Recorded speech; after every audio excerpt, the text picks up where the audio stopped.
Hello, I'm Craig Leener, author of the young adult novel This Was Never About Basketball. Welcome to my very first video blog. In these video blogs, I hope to inform and entertain about the great sport of basketball. The inform part? Yeah, most likely. The entertain part? Yeah, not so much, but I'll do the best that I can. This is my office at home where I live with my wife and our two dogs, Sophie, there's Sophie right there, and Beau. Whoa, Beau's wearing his Jayhawks baseball cap. It's a sharp look. This is where I do all my writing, and this is where I wrote This Was Never About Basketball.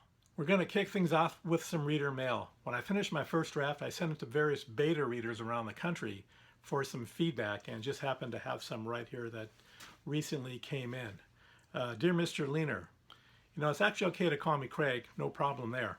Thank you for the opportunity to be a beta reader for your new book. There were so many twists and turns that happened throughout the story, I was wondering how you were able to keep track of everything. It seemed like it might be getting pretty complicated. What can you tell me without giving away any trade secrets?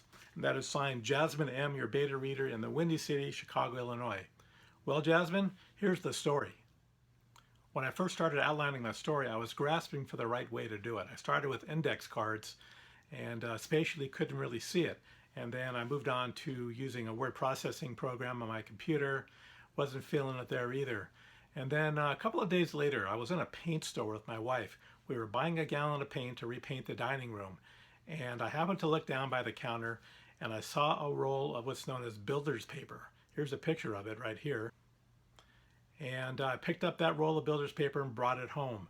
I cut a 4-foot section wide, and then I cut another one identical to it and used it as a backing because I knew I was going to hit it with a Sharpie, and if it bled through onto the kitchen table, I was going to be in a lot of trouble. So I proceeded to outline my story sitting at the kitchen table over a period of about 4 days. And here is the result of that outlining. That method of outlining enabled me to see the story as if I were looking at it on a movie screen, and that really helped me to pull everything together. So thanks for joining me in my very first video blog.